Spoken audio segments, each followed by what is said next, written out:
মা চোখের পানি ফালায়া কাঁদতেছে আর বলতেছে, মালিক গো, আমি কি শহীদের মা হতে পারবো না? আল্লাহু আকবার বলেন না। এরকম যুদ্ধের ময়দানে যদি আমগরে ডাকতো আমগর সন্তানরা, আমরা কি কইতাম? বাবা তোর যেমন লাগতো না, তোর লেহাপড়া। কথা কোন ঠিক কিনা ভাইরা আমার? এইভাবে যখন কাঁদতেছে, সন্তানের ঘুম ভেঙে গিয়েছে। ঘুম থেকে উঠে বলতেছে, মা কি হয়েছে? বাবার কথা বুঝে মনে পড়ছে। ও মা কান্দেন না, আপনি মইরা গেলে আল্লাহ তাআলা বাবার সাথে জান্নাতে আপনারা দেখা করাই দিব। মা বলতেছে, না না না সন্তান না, বেলাল আযান দিয়েছে, যুদ্ধের ময়দানে আহ্বান করেছে। সন্তান রে, তুই যখন পেটে ছিলি মনে বড় আশা ছিল আমি শহীদের মা হব, কিন্তু আজকে তুই তো ছোট, জানি না কোন দিন জানি আমার আল্লাহ লয়ে যায়, নবীর সাথে আমার সন্তানকে যুদ্ধের ময়দানে পাঠাবো, এটা আর হলো না বুঝি। এইভাবে যখন কাঁদতেছে, সন্তান বলতেছে, মা ছোট হয়েছি তো কি হয়েছে, কান্দিও না, চলো না সকালবেলাই নবীর দরবারে যাই। সন্তান মারে টাইনা নবীর দরবারে লয়ে গিয়েছে। যাইয়া দেখে যুদ্ধের ময়দানের সৈনিক নবী বাছাই করতেছে। এর মধ্যে আল্লাহর নবীকে সালাম দিয়ে বলতেছে, ইয়া রাসূলুল্লাহ, ওগো আল্লাহর নবী, ওগো দুজাহানের সরকার, আমার এই বাচ্চারে লয়েছি যুদ্ধের ময়দানে লয়ে যান, যেন আমি শহীদের মা হতে পারি। এই কথা বলতে আল্লাহর নবী বলতেছে, এই মা, তোমার সন্তান মাত্র 7 থেকে 8 বছরের বাচ্চা, তরবারির চেয়ে তোমার সন্তান ছোট। এই মা, বড় হোক, যুদ্ধের ময়দানে যাইবনি। ওই মা বলতেছে, না না না, ওগো আল্লাহর নবী, আমি চাই এই সন্তানটার আপনি যুদ্ধের ময়দানে লয়ে যান। এই সন্তানকে যুদ্ধের ময়দানে আপনার ডাল হিসেবে ব্যবহার করবেন। যদি সামনে কোনো তীর আসে, ওগো আল্লাহর নবী, আমার সন্তানটার এইভাবে ধইরা আপনার শরীরে কোনো আঘাত যেন না লাগে, আমার সন্তানটার সামনের দিকে পাইতে ধরবেন। আল্লাহু আকবার। এইভাবে যখন মা বলেছে, আল্লাহ নবী বলতেছে, না না, লওয়া যাইব না, যাও যাও, আরেকদিন আরো বড় হোক পরে নিয়ে যাইব। মার মন মানে না। এদিক দিয়ে মা সন্তানকে সাহাবীদের যারা নওজোয়ান মুজাহিদ, তাদের লাইনের মধ্যে মা নিয়ে দাঁড় করায় দেয়। সাহাবীরা বলে, না না, নবী যেখানে না করেছে সেখানে দাঁড়ানো যাবে না। যখন মা বলতেছে, না না, তোমরা দাঁড় করে দাও, যুদ্ধের ময়দানে আমার সন্তানটারে লয়ে যাইবা, প্রয়োজন হয় সন্তানটারে তোমরা ডাল হিসাবে ব্যবহার করবা। সুবহানাল্লাহ। এইভাবে যখন একটা হট্টগোল সৃষ্টি হইল, আল্লাহর নবী আয়েশা বলতেছে, এই মা, তোমরা না করেছি, এরপরেও তুমি কেন? আল্লাহর নবী গো, আমার মন তো মানে না, আমি চাই শহীদের মা হব। সুবহানাল্লাহ। এইভাবে যখন এই কথা বলতেছে, আল্লাহ নবী বলতেছে, মা চলে যাও, সন্তানটা বড় হোক, পরে যুদ্ধের ময়দানে নিয়ে যাব, তোমার সাথে কথা দিলাম। আল্লাহর নবী যখন মারে কথা বলেছে, মা সন্তানের হাতটা ধরে বলতেছে, আমার বাবা, কেমন সন্তানের মা হইলাম, সন্তানটারে যুদ্ধের ময়দানে পাঠাইতে পারলাম না। সন্তানের হাত ধরে কাঁদতেছে, আর এই কথা যখন বলতেছে, সন্তান মারে বলতেছে, তুমি দাঁড়াও, আমি আমার নবীর সাথে একটু কথা বলে আসি। বলেন না আল্লাহু আকবার। আল্লাহর নবীর কাছে যাইয়া বলতেছি, ইয়া রাসূলুল্লাহ, ওগো আল্লাহর নবী, আমার বাবা গত যুদ্ধে শহীদ হয়েছে, আমারও ইচ্ছা আমার বাবার মতো শহীদ হব। ওগো আল্লাহর নবী, আমার মারও ইচ্ছা আমি শহীদ হব, আপনি আমাকে বিদায় করে দিয়েছেন গো আল্লাহর নবী। ছোট বলে, ওগো আল্লাহর নবী, আমার মাকে আমি যখন চুলার ভিতরে আগুন ধরাইতে দেখি, মা তখন বড় লাকড়ি চুলার মধ্যে দেওয়ার সময় ছোট ছোট কিছু লাকড়ি দেয়। ওগো আল্লাহর নবী, মারে প্রশ্ন করলে মা বলে, এই বাবা, বড় লাকড়িতে আগুন ধরতে গেলে ছোট লাকড়িতে আগুন ধরতে হবে। ওগো আল্লাহর নবী, চুলার ভিতরে যদি ছোট লাকড়িতে আগুন ধরাইতে হয়, যুদ্ধের ময়দানে আমারে পাঠায় দেয়, আমি সর্বপ্রথম যুদ্ধের ময়দানে ঢুকে যাব, যাইয়া যখন শহীদ হব, আমারে দেখার পর, আমার রক্ত দেখার পর সাহাবীদের ভিতরে ঈমানের পাওয়ার বেড়ে যাবে, ঈমান বেড়ে যাবে। আমি শহীদ হইয়া যুদ্ধের ময়দানে সাহাবীদের ঈমানের আগুন ধরায় দিব। আল্লাহু আকবার। ওগো আল্লাহর নবী, আমার একটু দেন না গো, যুদ্ধের ময়দানে যে আমি ঈমানের আগুনটা ধরাইতে চাই। সুবহানাল্লাহ। এই কথা বলার পর আল্লাহর নবী বুকের ভিতরে জড়ায় নিছে। আল্লাহ তাআলা এই জন্য তো বলছে, আমিনু কামা আমানান নাস, ঈমান আনো তাদের মতো। তারা কিরকম ঈমানদার ছিল?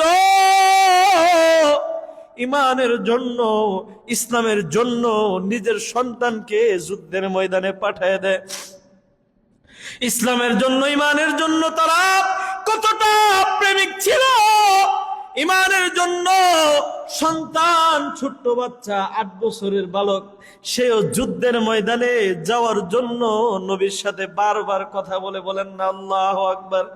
এই জন্য বাবা আমার, আমি যেই কথা বলতেছিলাম, আমিনু কামা আমানান নাস, আমরা কি তাদের মতো ঈমান আনতে পারবো? সকলে বলেন ইনশাআল্লাহ। তাদের মতো ঈমান আনতে পারবো তো ইনশাআল্লাহ। মনে রাখবেন, ঈমানের অ্যাকাউন্ট মাঝে মধ্যে ব্লক হয়ে যায়। যদি কেউ মনে করে মুসলিম পরিবারে জন্মগ্রহণ করেছি, মুসলমান আমার দাদা, আমার বাবা, আমার মা, এই কথা মনে করে যদি নামাজ বাদ দেয়, ঈমানকে যদি হেফাজত না করে, তার মুসলমান হিসেবে নামটাই থাইকে যাইব। কবরে গেলে ঈমানের অ্যাকাউন্ট যদি কোনো কারণে, কোনো কাজে, কোনো কর্মে ব্লক হয়ে যায়, কবরে যাওয়ার সাথে সাথে জাহান্নামের আগুন ধরে যাবে। কথা বলেন ঠিক কিনা? এই জন্য বাবা, ঈমানের অ্যাকাউন্টকে আমাদের সুরক্ষিত করতে হবে, মজবুত করতে হবে। আমরা সকলে তৈয়ার আছি তো ইনশাআল্লাহ? হাতটা বাড়ায় দেখায় দেন, আল্লাহ যতদিন বাঁচায় রাখবেন, আল্লাহ ঈমানের অ্যাকাউন্টটা আমাদের সুরক্ষিত রাখার মতো তৌফিক দান করেন। ঈমান বিষয় নিয়ে কথা বললাম। আরেকটা বিষয় কি? নেক আমল। আরেকটা বিষয় কি? ইন্নাল্লাযীনা আমানু, এরপরে কি? ওয়া আমিলুস সালিহাত। ঈমান যদি আপনার মজবুত থাকে, মনে রাখবেন, ঈমানের অ্যাকাউন্ট সুরক্ষিত থাকলে অল্প আমলও যদি করেন, অল্প আমল আপনার নাজাতের ওসিলা হয়ে যাবে। সুবহানাল্লাহ। আর যদি ঈমান নষ্ট হয়ে যায়, পুরা পৃথিবীর যদি গাড়ি গাড়ি নেক আমল করেন, কোনো কাজে আসবে? কথা বলেন, কোনো কাজে আসবে? এই জন্য আমাদের ঈমানের অ্যাকাউন্ট মজবুত করার জন্য, সুরক্ষিত করার জন্য হক্কানি রব্বানি উলামায়ে কেরামের বিকল্প নাই। হক্কানি রব্বানি উলামায়ে কেরামদের কাছে যেতে হবে, উলামায়ে কেরামদের মহব্বত করতে হবে, উলামায়ে কেরামদের কাছে যায় বসতে হবে। হুজুর, আমার অ্যাকাউন্টটা কি সুরক্ষিত আছে? এই গুনাহটা করছি, আমার ঈমান কি নষ্ট হয়েছে না? আছে। যদি ঈমান নষ্ট হয়ে যায়, ঈমানকে নবায়ন করেন। কথা বলেন ঠিক কিনা? এই জন্য আমি সকলের উদ্দেশ্যে বলতে চাই, এই যে এত সুন্দর মাহফিলের আয়োজন হয়েছে, আপনারা খুশি না বেজার? নারায়ে তাকবীর। প্রধান বক্তার আগমন, প্রধান বক্তার আগমন। মাজুখানবাসীর পক্ষ থেকে অনেক বড় একজন আলেম দ্বীনকে পেয়েছেন, যিনি প্রায় 100 বক্তাদের উনি মুরব্বী। বলেন না আল্লাহু আকবার। অল্প বয়সে আল্লাহ তাআলা অনেক বড় এক দিনের দায়িত্ব দিয়েছেন। আল্লাহ তাআলা ওনার ইমানে আমলে হেলেমে আমলে আল্লাহ তাআলা বরকত দান করেন। সকলে বলেন আমিন। হযরত আয়েশা বসছে, এখন আর কথা বলার সময়ও নেই, যেহেতু অনেক লম্বা হয়ে গিয়েছে। আমি 2টা কথা বলে শেষ করতে চাই। ইমানের কথা বলেছিলাম, তো ইমানের অ্যাকাউন্ট আমরা মজবুত করতে হবে, আলেমদের মহব্বত করতে হবে, আলেমদের কাছে যেতে হবে, নাকি বলেন ইনশাআল্লাহ? এই যে আপনাদের মসজিদের খতিব সাহেব আছে, আমাদের ছোট ভাই, খুব মহব্বতের, উলামায়ে কেরামদের সাথে যার, অনেক উলামায়ে কেরামদের সাথে যার মহব্বত, আপনারা আজকে এটার বহিঃপ্রকাশ প্রমাণ পেয়েছেন, ঠিক কিনা? যে ছোট মানুষ অনেক উলামায়ে কেরামদের নিয়ে এসে কয়েকদিনের ভিতরে হাজির করছে। এটা আপনাদের সকলের সহযোগিতা এবং তার মেহনত। কথা বলেন ঠিক কিনা? আমি এই মসজিদ কমিটি এবং এলাকাবাসী এবং খতিব সাহেব, আল্লাহ তাআলা সকলের দীর্ঘ হায়াত দান করেন। সকলে বলেন আমিন। আল্লাহ তাআলা সকলকে ইমানের সাথে নেক আমলের জিন্দেগি দান করেন। সকলে বলেন আমিন। তো ইমানের কথা বললাম, ইমান যদি মজবুত থাকে, আরেকটা হচ্ছে নেক আমল। অল্প নেক আমল যদি করতে পারেন, আমরা মক্তবে হাদিসের ভিতরে পড়ছি ক্বালা নবী সাল্লাল্লাহু আলাইহি ওয়াসাল্লাম আখলিস দীনাকা ইয়াকফিকাল আমালুল কলিল। অল্প আমলই নাজাতের জন্য কি হবে? মাশাআল্লাহ, মক্তবে পড়ছে না? মাশাআল্লাহ, মাদ্রাসার ছাত্র মক্তবে পড়ছে, মাশাআল্লাহ। এই যে মক্তবে পড়ার লাভ কি দেখছেন? হাদিস জানে, হাদিস পারে, হাদিস মুখস্থ। আমাদের সন্তানকে আমরা মক্তবে পড়াবো তো ইনশাআল্লাহ? কথা কয় না? হুজুর ইংলিশ মিডিয়ামে সকালবেলায় জায়গা মক্তব পড়বো কখন? ইংলিশ মিডিয়ামে পাঠান, কিন্তু এরকম যেন না হয়। কয়েকদিন আগে জানাজায় গিয়েছি, ইংরেজি সব দিক দিয়ে বিশাল এক শিক্ষিত বড় এক ইঞ্জিনিয়ার, জানাজা পড়ানোর পরে কবরে মাটি দিবে, দোয়া জানে না। জানাজা পয়রা হাতটা ধরে কান্দা দিছে, হুজুর আমার বাবার জন্য কি করে দোয়া করুম, আমি দোয়াটা জানি না। দুনিয়ার পুরা সবকিছু আমার শিখাইছে, কিন্তু আমার বাবা যে মরে গেল, আমার বাবার জন্য যে কি করে দোয়া করবো এটা আমার শিখাই যায়। এটা কি সফল না ব্যর্থতা? আপনি বাবা হয়ে যদি পুরা পৃথিবীর সব শিক্ষা দেন, সন্তানটা যদি আপনি মরার পরে দোয়া না করতে পারেন, এই শিক্ষা দিয়ে লাভটা কি হলো? এই জন্য আমাদের সন্তানদেরকে হাফেজ বানাবো, আলেম বানাবো, ইঞ্জিনিয়ার বানাবো, নাকি বলেন ইনশাআল্লাহ? তো আমলের কথা বলছিলাম, নেক আমল করতে হবে। আমাদের নেক আমল আমরা সকলে করবো তো ইনশাআল্লাহ? নেক আমল নবীজির সুন্নত তরিকায় করতে হবে। আল্লাহ নবী হাদিসের ভিতরে বলেন, ক্বালা রাসূলুল্লাহ সাল্লাল্লাহু আলাইহি ওয়াসাল্লাম মান আহাব্বা সুন্নতি ফাকাদ আহাব্বানি ওয়া মান আহাব্বানি কানা মাই ফিল জান্নাহ। যে আল্লাহ তাআলা নবী বলেন যে আমার সুন্নতকে যারা মহব্বত করবে, সুন্নতকে যারা ভালোবাসবে, তারা আমি নবীকেই ভালোবাসলো। সুবহানাল্লাহ। আমরা কি নবীজিকে ভালোবাসি? সকলে কয় না ভালোবাসি। আচ্ছা, আপনারা কি রাগ করছেন? আমার সাথে রাগ করছেন? কথা কন না যে নবীরে আমরা ভালোবাসি। হে রাসূল তোমায় ভালোবাসি, অন্তর শুধুই মুখে না। ভালো লাগে? কইবেন আমার লোকে না কইতেন না? নবীরে ভালোবাসি না আমরা? তাহলে আমার সাথে একটু কন নবীরে ভালোবাসি। কইতে অসুবিধা আছে? 2 মিনিটের মধ্যে ছেড়ে দেবেন, একটু কনে আমার সাথে। হে রাসূল তোমায় ভালোবাসি, অন্তর শুধুই মুখে না। জান্নাতের আশায় নয় হে রাসূল, জাহান্নাম কেউ ডরি না। তোমার নাম শুনিলাম,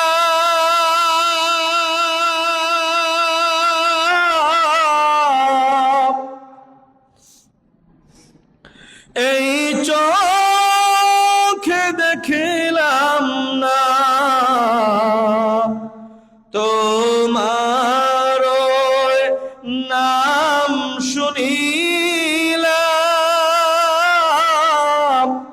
এই চোখে দেখিলাম না, এই সুর যদি শুনে থাকো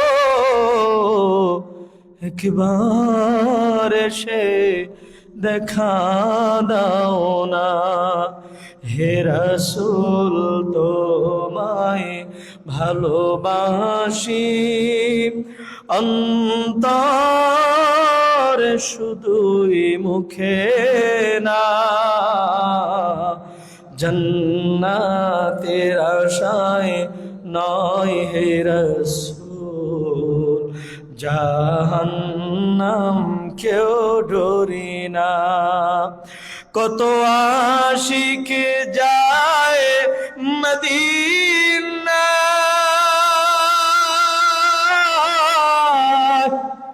তবর জাত হাত, কত আশিক যায় মদিনা, তবর জাত হাত, আশিকের আলজি শুনো একবার সে দেখা দাও না, হে রাসূল তোমায় ভালোবাসি অন্তর শুধুই মুখে না, জান্নাতের আশায় নয় হে রাসূল, জাহান্নাম কেউ ডরি না। তো ভাইয়েরা আমার আলোচনার বিষয় ছিল দুইটা। কাজ করলে আল্লাহ একটা পুরস্কার দিবে, কি? এক নাম্বার ইমান, দ্বিতীয় নাম্বার কি? নেক আমল। ইমান, নেক আমল, এই দুইটা কাজ যদি আমরা করতে পারি, সুন্নত তরিকায় যদি আমাদের জীবনটাকে সাজাইতে পারি, ইমানটাকে মজবুত করে, তাহলে আল্লাহ তাআলা আমাদেরকে জান্নাতুল ফেরদাউস দান করবেন।